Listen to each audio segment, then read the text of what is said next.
الرحمن میں نے ضمیر فصل اور آپ دیکھ رہے ہیں چھوٹی پریس۔ اور آج ہم اپنے نئے مہمان کے ساتھ ہمارا جو روز کا سلسلہ ہے اس میں ہمارے ساتھ رقیہ غزل ہیں، شاعر ہیں، شاعرہ ہیں اور قلم نگار ہیں روزنامہ نوائے وقت کی، اور اس کے ساتھ ماہر تعلیم بھی ہیں۔ ہمارا جو آج کا ایشو ہے وہ بڑا اہم ہے کہ پاکستان میں، اور خصوصاً اگر ہم پاکستان کی بات کریں گے تو یہاں پر سماجی جو ہمارے رویے ہیں ان میں انتہا پسندی بہت زیادہ ہے، کسی طرح سے تحمل نہیں ہے، رواداری کا جو ہے نقصان ہے، جگہ جگہ لڑائی جھگڑے کے واقعات جو ہیں وہ بڑھتے جا رہے ہیں۔ تو اس موضوع کے اوپر آج ہم بات کریں گے۔ تو ہم آپ کے رقیہ غزل کا ہم نے آپ سے تعارف کروایا ہے، تو ان کو ہم ویلکم کرتے ہیں جی اپنے پروگرام میں۔ جی رقیہ جی، اپنا آپ کو ویلکم سٹی پریس کے خصوصی نشریات میں۔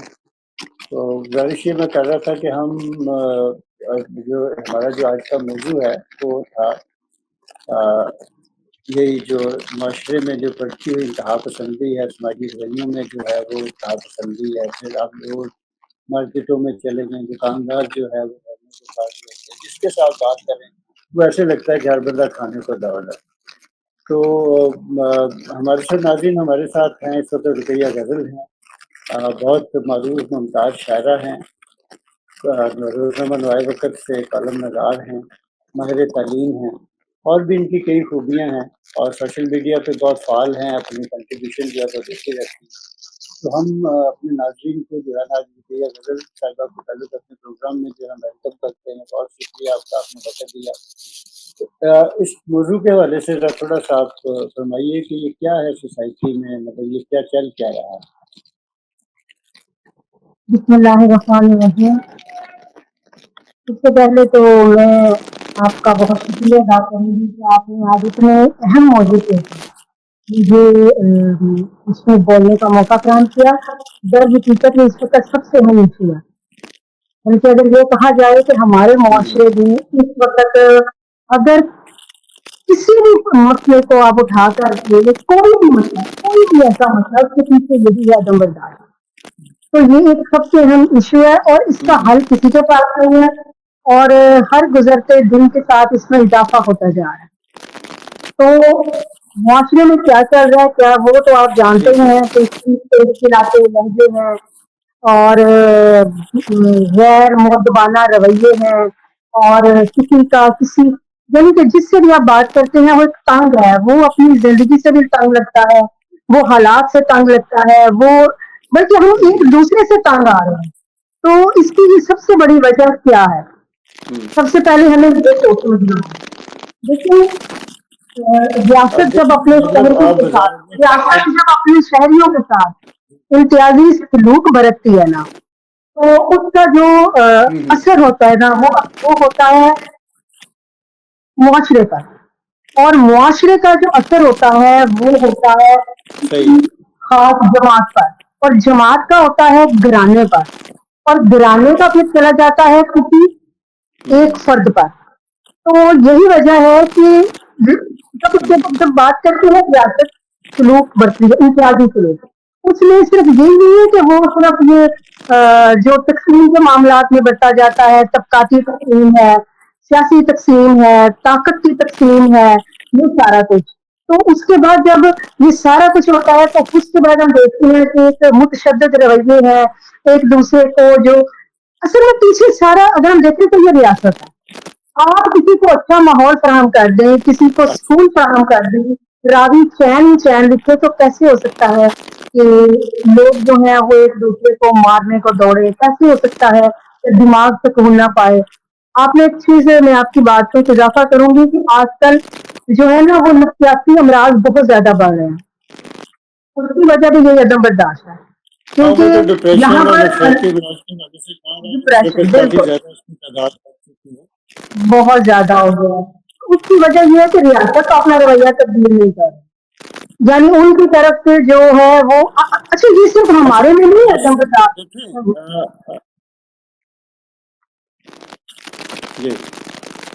جی نہیں رقیہ مطلب بات یہ ہے کہ ریاست نے تو رویوں کو پروان نہیں چڑھانا نا. رویہ تو ایک معاشرے کا عکس ہے. ہمارے گھر سے شروع ہوتا ہے. ہمارے جب پیرنٹس جو ہیں وہ بچوں کو جب مار پیٹ کرتے ہیں, ان کے ساتھ تشدد کرتے ہیں, اس کی خواہ کوئی بھی وجہ ہو, ہم وجوہات کی طرف بھی جائیں گے کہ اس کی وجوہات میں ظاہر ہے کہ مسائل ہیں, غربت ہے, گھروں کی تنگ دستیاں ہیں, چھوٹے گھر ہیں. تو یہ ساری چیزیں مطلب جب ہم اس کو دیکھتے ہیں تو اس کا انطباق جو ہے وہ سارا معاشرے پہ ہوتا ہے. تو ریاست نے تو قانون جو ہے وہ بنانا ہوتا ہے, قانون کی امپلیمنٹیشن کرنی ہوتی ہے. پھر ریاست کا ایک کام یہ بھی ہے کہ وہ مواقع ایسے فراہم کرے, انوائرمنٹ اس طرح کی دے تاکہ لوگ جو ہیں وہ اپنے آپ کو جو ہے سیف محسوس کریں, پرامن محسوس کریں. لیکن عمومی طور پہ تو یہ ہے کہ ہمارا جو سوسائٹیکل جو ہے اس میں ہماری پولیٹیکل پارٹیاں ہو سکتی ہیں, اس میں ہماری جو مذہبی جماعتیں ہیں, اس میں ہمارا جو ہیں, بس ایک آدھا نہیں, پھر ہمارا گھر ہے, وہاں سے یہ شروع ہو رہی ہیں ساری چیزیں. اور بڑھتی بڑھتی اب تو اس سطح تک ہم آگے ہیں کہ ہمارے جو چہروں سے جو ہے نا مسکراہٹ غائب ہو کے کرختگی آ گئی ہے. ہم ان وجوہات کی بات کرنا چاہتے ہیں آپ سے. ان وجوہات کی کیا وجوہات ہیں, انہیں ختم ہم کیسے کر سکتے ہیں؟ میں وہی بات آپ کو بتا رہی تھی کہ عدم برداشت کی ہمیں وجوہات میں یہ دیکھتے ہیں ہم. ایک طرف تو ریاست ہے جو کہ اپنا رویہ تبدیل نہیں کرتی. اب دوسری طرف یہ بات آتی ہے کہ عدم جی برداشت معاشرے میں راسخ ہو چکا ہے, تو اس میں کون سی ایسی خاص وجہ ہے جو بڑھتا ہی چلا جا رہا ہے. تو اس میں پھر وہی بات آ جاتی ہے کہ جب طبقاتی تقسیم جو ہے وہ ٹھیک نہیں ہوگی, اس کے علاوہ آپ نے دیکھا کہ فرقہ واریت کو ہوا دی جائے گی, دوسری چیزوں کو. اچھا یہ ایک مسئلہ ہے, اس سے جو خفاق سے متشدد رویوں سے کچھ ایسے لوگ ہیں, کچھ ایسے عناصر ہیں جن کا بھلا ہوتا ہے, جن کو فائدہ پہنچتا ہے. اب وہ اس چیز کو لازمن وہ جاری رکھتے ہیں, یعنی کہ وہ یہ کام. اچھا ایک اور بھی چیز ہمیں اس کو مد نظر رکھنا ہوگا, یہ جو لا قانونیت ہے نا, یہ جس کی لاٹھی اس کی بھینس کا جو قانون ہے.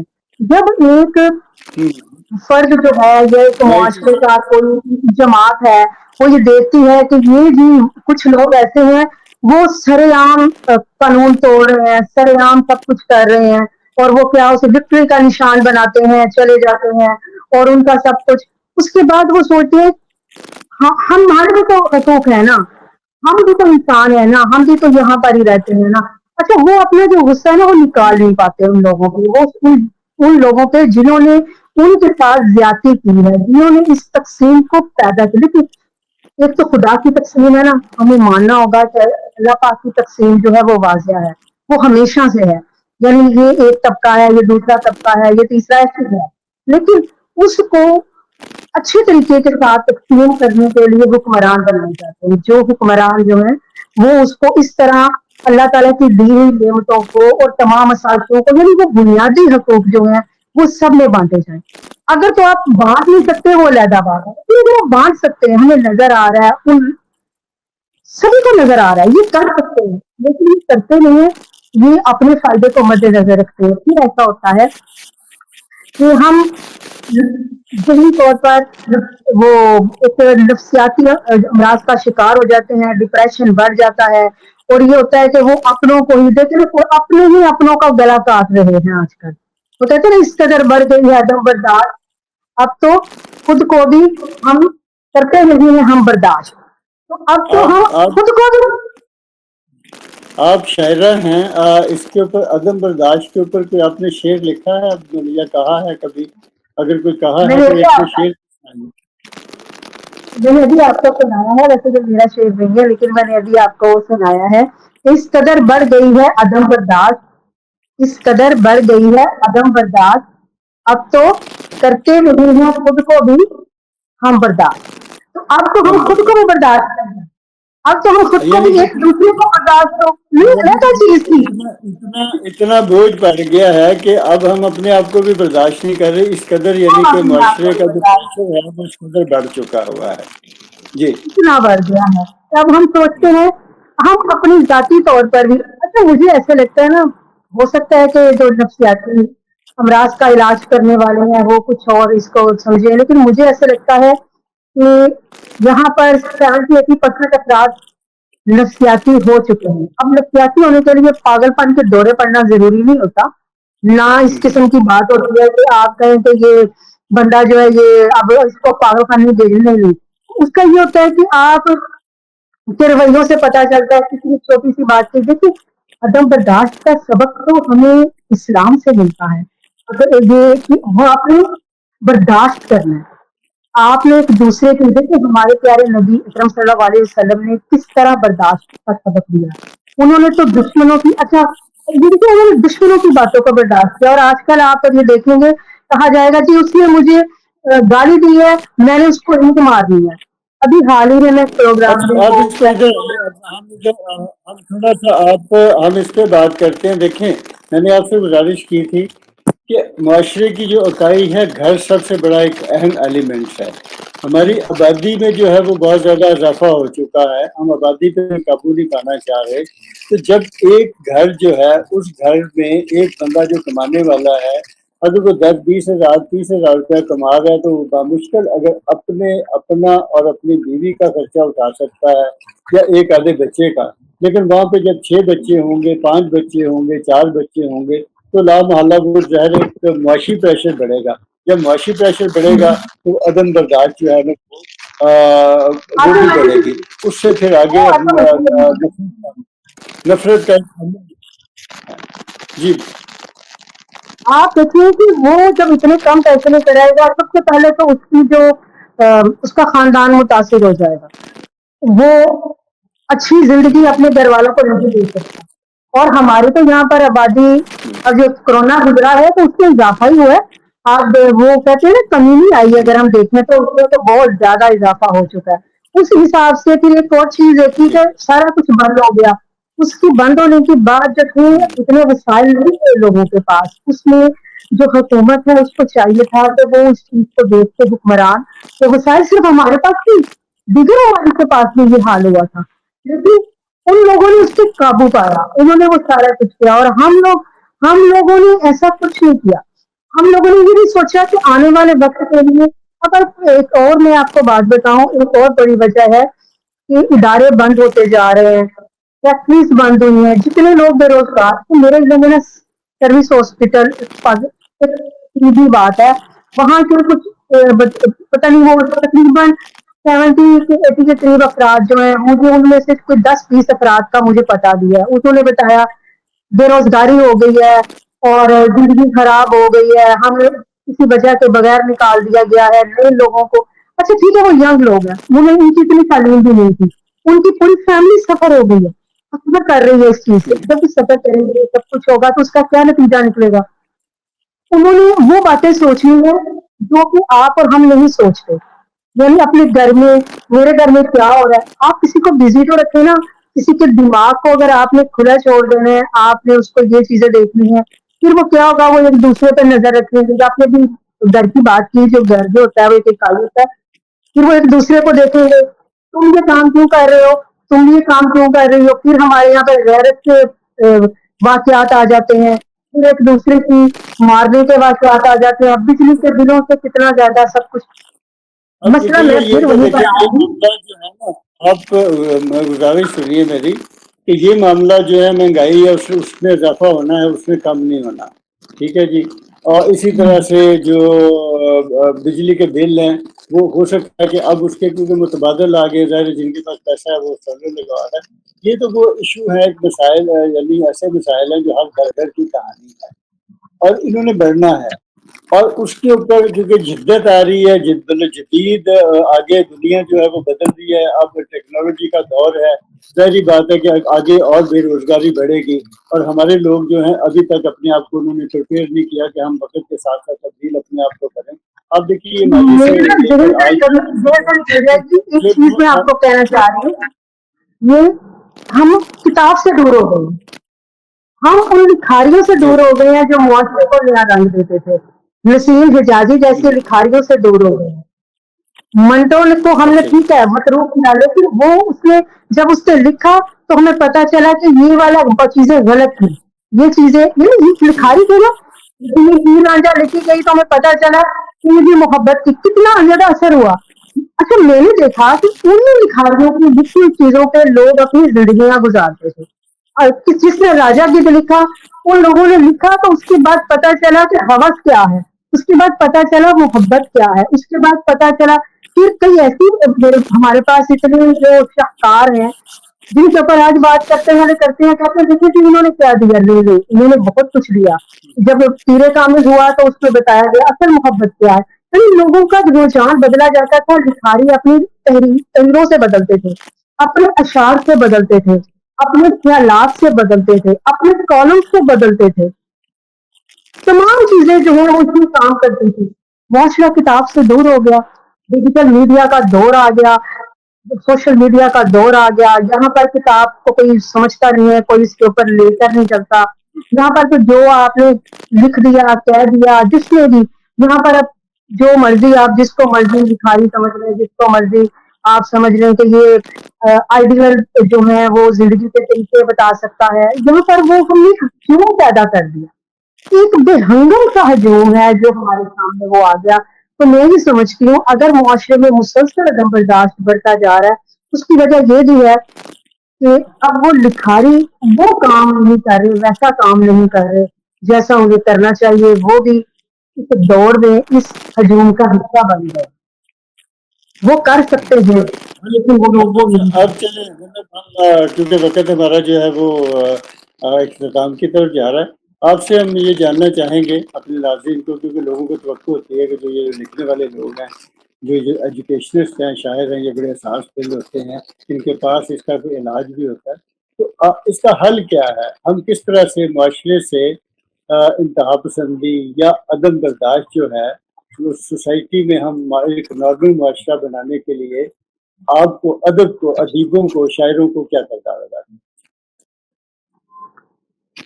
मैंने अभी यही बात आपसे की कि हमारा जो अदीब है, हमारा शायर है, या हमारा जो आप ये कह लें कि जो मौर्रिख है, जो तारीख लिख रहा है, तारीख दान है, ये सारे लोग जो भी लिखारी हैं, ये अपने सिर्फ दुरुस्त है। ये लोग भी, अगर मुझे ये मैं खुद भी इसमें शामिल हूँ, ये लोग भी, हम लोग, बल्कि मैं खुद को साथ शामिल करती हूँ, हमारी राहें जो है ना वो मुतय्यन नहीं है। हमें खुद नहीं पता हम किस तरफ जा रहे हैं, हमें सब कुछ नजर आ रहा है, हम सब दानिश्वर हैं, हम सोच रहे हैं कि हम गलत कर रहे हैं। मैं भी समझती हूँ कि हमारे जो सबसे पहले जो उस्ताद है ना, उस्ताद का फर्ज था। आज हमने मोटिवेशनल स्पीकर बिठा दिए हैं, आज हम स्कूलों कॉलेजेस में मोटिवेशनल स्पीकर को बुलाते हैं। आप जानते हैं पहले ऐसा नहीं होता था। पहले हर उस्ताद जो था वो लिखारियों की किताबें पढ़ाता था और वो खुद मोटिवेट करता था। बहुत शुक्रिया रुकैया जी, आपने वक्त दिया और हमारा मौजू बड़ा अहम था, लेकिन मुझे लगता है कि बात अधूरी रही है। हम जो इब्लाग करना चाहते थे वो हो नहीं सका और टाइम की भी कमी है। आपको हम फिर दोबारा ज़हमत देंगे किसी वक्त फिर इसी इशू के ऊपर, क्योंकि किसी भी माशरे को बदलने के लिए बहरहाल मैंने देखा है कि उस माशरे का जो लिखारी है, उस माशरे का जो अदीब है, उस माशरे का जो दानिश्वर है, वो अपना बहुत बड़ा किरदार अदा करता है। तो इसी सवाल को हम अपने नाज़रीन पे ट्विटर भी छोड़ते हैं। हमारे कमेंट बॉक्स में आइएगा, आप बताएं कि हम सोसाइटी को, हमारा जो अदीब शायर जो है, हमारा दानिश्वर जो है, उसे क्या करना चाहिए, आपको क्या करना चाहिए, रियासत को क्या करना चाहिए, बतौर शहरी फर्द को क्या करना चाहिए। लेकिन चलते चलते यहाँ पर मैं एक छोटा सा इसको मतलब वाइंड अप करते हुए ये ज़रूर कहना चाहूँगा कि कोई भी माशरा जो है, जहाँ इंतशार हो, जहाँ नफ़रतें हों, जहाँ तक़सीम हो, जहाँ तक़सीम दर तक़सीम हो, सोसाइटी को, माशरे को बाँट दिया गया हो ग्रोहों में, फ़िरक़ों में, मुख़्तलिफ़ सियासी तौर के ऊपर, तो वहाँ पर जो है माशरा जो है वहाँ पे बर्दाश्त जो है वो शायद कम आए। इसके लिए हमारी जो पॉलिटिकल एलीट है उसका अपना ही किरदार है।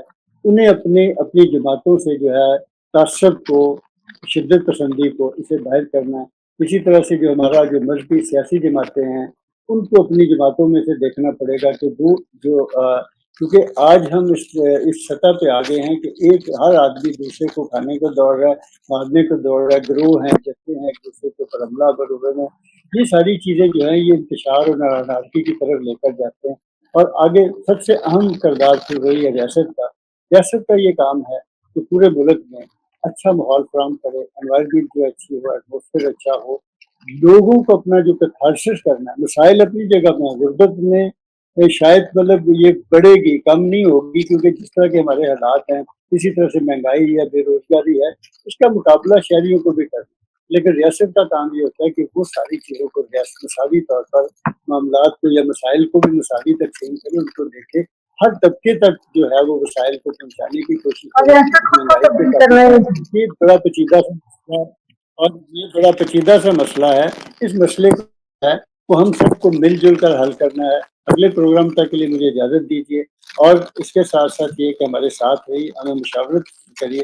نیکسٹ پہ ہم جو ہے نا کسی اور اسی طرح کے جو دانشور ہیں ہم انہیں مدعو کریں گے، اور ہم جانیں گے کہ اس ملک کو ہم ایک پرامن، تحمل، برداشت اور رواداری کا معاشرہ کیسے بنا سکتے ہیں۔ اللہ حافظ۔